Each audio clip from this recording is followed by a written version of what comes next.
Hello friends, welcome to our YouTube channel Babita Deepak tuition classes learn with basics.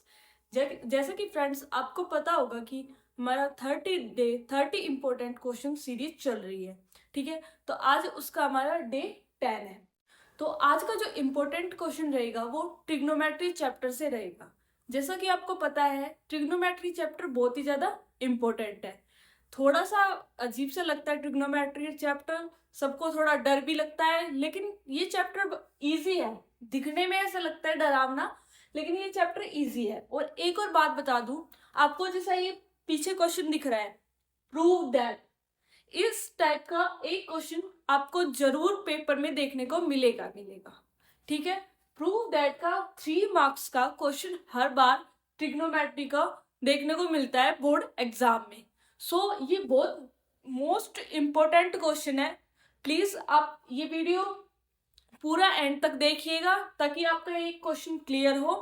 और अगर आप चाहते हैं कि मैं ट्रिग्नोमेट्री की एक वन शॉट वीडियो लेके आऊं, तो आप प्लीज हमें कमेंट करके जरूर बताइएगा, ताकि आपका जो ट्रिग्नोमेट्री चैप्टर है वो एक वीडियो में आप देख सके और उसको समझ सके। ठीक है, और इसी के साथ एक और बात कहना चाहूंगी, अगर आपको साइंस और मैथ में कोई भी टॉपिक या कोई भी प्रॉब्लम आती है या हार्ड लगती है, तो आप उसे हमें कमेंट करके बता सकते हैं। हम एक लाइव सेशन भी रख सकते हैं जिसमें आप अपनी कोई भी बोर्ड से लेकर क्वेरी हो या कोई प्रॉब्लम हो या कुछ पूछना चाहते हो तो आप पूछ सकते हैं।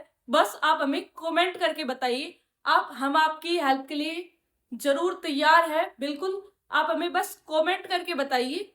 ठीक है, हम आपके लिए एक लाइव सेशन भी रखेंगे। ठीक है, तो चलिए क्वेश्चन करते हैं। जैसा कि देखो यहाँ पे स्क्वायर रूट दिख रहा होगा, तो जब भी आपको स्क्वायर रूट का क्वेश्चन दिखे कुछ नहीं करना, आपको एक टर्म याद रखनी है, रैशनलाइज। रैशनलाइज, बस आपका 50% क्वेश्चन कंप्लीट। ठीक है, जब भी स्क्वायर रूट देखने को मिले अपने दिमाग में याद रखना रैशनलाइज, एक वर्ड हमने देखा था। ठीक है, तो अब रैशनलाइज आपने जैसे 9th क्लास में पढ़ा होगा, अभी मैं बता देती हूँ। रैशनलाइज का क्या मतलब होता है, जो हमारी नीचे वाली टर्म है, जैसे यहाँ पर ये वाली टर्म है, ठीक है, इससे हम मल्टीप्लाई और डिवाइड करते हैं, लेकिन एक चेंज के साथ। यहाँ आपको प्लस साइन देखने को मिल रहा होगा, यहाँ माइनस हो जाएगा वही साइन। बस इतना सा डिफरेंस है। रैशनलाइज क्या होते हैं, नीचे वाली टर्म से मल्टीप्लाई और डिवाइड करना अपोजिट साइन के साथ।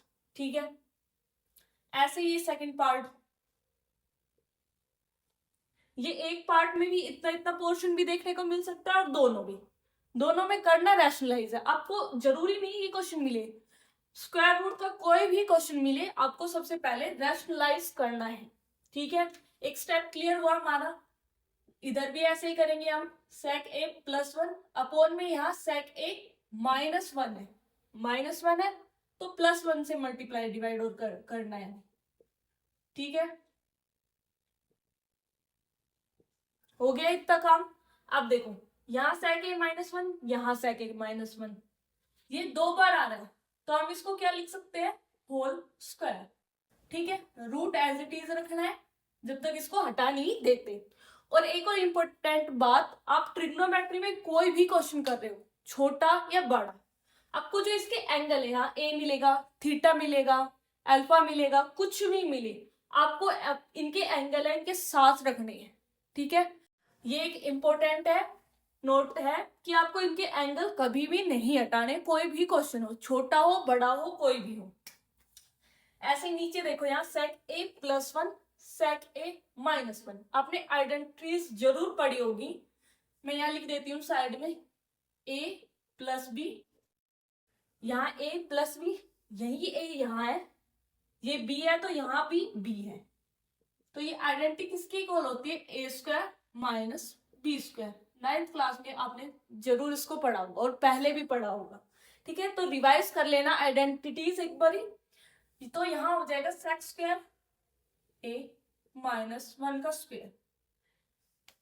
ठीक है, सेम इसी में यही काम होगा, sec a +1 का होल स्क्वायर अपॉन में सेक स्क्वायर ए माइनस 1। ठीक है, 1 भी लिख सकते हैं और 1 का स्क्वायर भी लिख सकते हैं, क्योंकि 1 का स्क्वायर भी 1 होता है और 1 भी 1 होता है। ठीक है, अब नेक्स्ट क्या करें कि भाई रैशनलाइज हो गया, हमने सोल्व कर दिया। ठीक है, आप देखो नीचे कुछ आपने 3 आइडेंटिटी पढ़ी होगी ट्रिग्नोमेट्री की। जब भी स्टार्ट करते हैं उसको 3 आइडेंटिटी है, ये आइडेंटिटी से प्रूफ वाले क्वेश्चन से जस्ट पहले। ठीक है, तो उसमें एक सेक और tan से रिलेटेड है।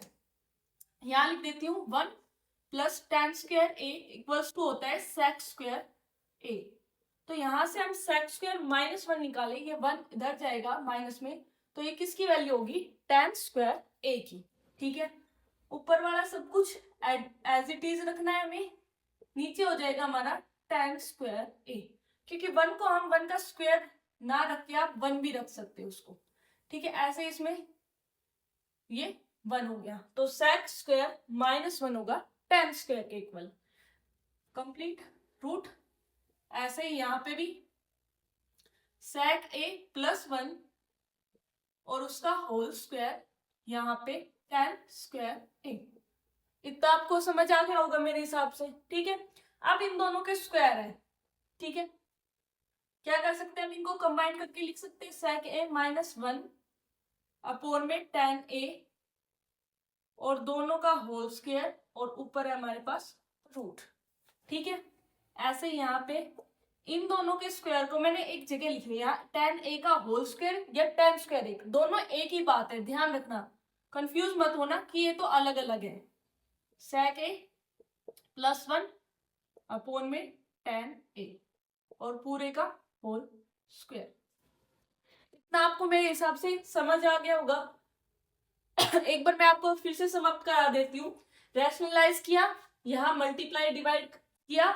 ठीक है, फिर ये हमारा होल स्क्वायर बन गया और यहाँ पे आइडेंटिटी लग गई a + b a - b और a² - b स्क्वायर। आंसर आ गया यहाँ पे a² - b स्क्वायर। फिर यहाँ पे फिर से आइडेंटिटी लगी और ये आ गया। फिर हमने क्या किया, दोनों को स्क्वायर को कंबाइन कर दिया। ठीक है, इतना हो गया। एक और ध्यान बात, यहाँ पे जो मैंने लिख रही हूँ आपको भी सेम एज इट इज आपकी जो पेपर शीट है उसके साइड में लिखने हैं। जो भी फॉर्मूला यूज कर रहे हो, जो भी आइडेंटिटी यूज कर रहे हो, आपको लिखनी है। उसके भी मार्क्स होते हैं कि आपने फॉर्मूला लिखा है, हाँ भाई इसको मार्क्स मिलेगा। ठीक है, तो ध्यान रखना है, आप जो भी फॉर्मूला लिख रहे हो आपको उसका मार्क मिलता है और आपको लिखना है। ठीक है, अगर आपका सोल्व नहीं हो पाता है लेकिन आपने फॉर्मूले लिखे हैं तो उनका आपको मार्क्स मिलेगा। ठीक है, फिर आगे क्या है, अब देखो ये स्क्वायर से रूट कैंसिल, ये स्क्वायर से रूट कैंसिल। अब हमारे पास मिल गया हमें सीधा सा सेक ए -1 अपॉन में tan ए प्लस में सेक ए +1 अपॉन में tan ए। ठीक है, स्क्वायर से रूट कैंसिल दोनों साइड, सेक ए माइनस, सॉरी यहाँ मैंने ए नहीं लिखा, देखो मेरे से ही मिस्टेक हो गई यहाँ। ठीक है, सारी जगह एंगल जरूर लिखनी है। अब एलसीएम लेंगे फिर से हम, tan ए दोनों का सेम एलसीएम है। ठीक है, तो ऊपर वाले भी एज इट इज आ जाएंगे, -1 प्लस सेक ए +1 +1 -1 0 हो गए। ठीक है, तो ये बन गया सेक ए टू सेक ए अपॉन में tan ए। इतना हमारा सोल्व हो चुका है। लेकिन अब आप कहोगे कि हमें आरएचएस तो 2 कोसेक चाहिए है हमारा tan और सेक में, अब कैसे करें।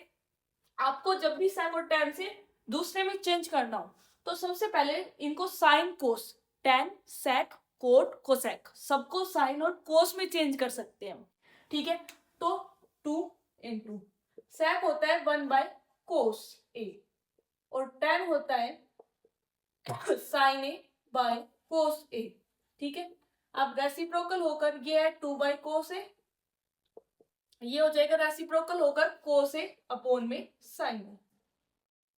आपको समझ आ गया होगा योग। sec A को हम लिख सकते हैं 1/cos A और tan A को लिख सकते हैं sin/cos। ठीक है, रेसिप्रोकल हुआ तो ये नीचे वाला पार्ट यहाँ रेसिप्रोकल हो गया, नीचे ऊपर ऊपर नीचे, cos से cos cancel, 2 as it is and 1/sin क्या हो गया, कोसेक। तो ये हमारा आ गया RHS। लिख देंगे हैंस प्रूव्ड, हमारा जो ये प्रूव हो चुका। तो आपने देखा अगर हम इसको स्टेप बाय स्टेप करेंगे तो ट्रिग्नोमेट्री बड़ी ही इजी है। अगर आप उसे स्टेप बाय स्टेप हर एक आइडेंटिटी फॉर्मूला यूज करके कर रहे हैं तो वो बड़ी इजी है, ठीक है। और आपको यहाँ एलसीएम वगैरह जो छोटी छोटी बात है, आइडेंटिटीज, रेसिप्रोकल, रैशनलाइज, ऐसी टर्म्स पर ध्यान देना है, इनको स्ट्रॉन्ग बनाना है आपको, और ये सारे अपने आप सोल्व हो जाएंगे, ठीक है। तो ये हमारा क्वेश्चन था 3 मार्क्स का। तो अगर आप इस वीडियो को कंप्लीट देखते हैं तो आप 3 मार्क्स इंश्योर करेंगे अपने एग्जाम के लिए। और इसी के साथ आपको वीडियो अच्छी लगी हो तो वीडियो को लाइक करना और वीडियो को शेयर करना ज्यादा से ज्यादा, ताकि ये सबके पास पहुंचे, सबको मार्क्स अच्छा करने का मौका मिल सके। और हमारे चैनल को ऐसे ही सपोर्ट करते रहिए। और वीडियो अच्छी लगती हो हमारे चैनल की तो सब्सक्राइब जरूर करिएगा। और इसके साथ थैंक यू वेरी मच। और इन सब की आपको प्लेलिस्ट भी देखने को मिल जाएगी। 30 डे चैलेंज साइंस की है और 30 इंपॉर्टेंट क्वेश्चन मैथ्स की है। Thank you.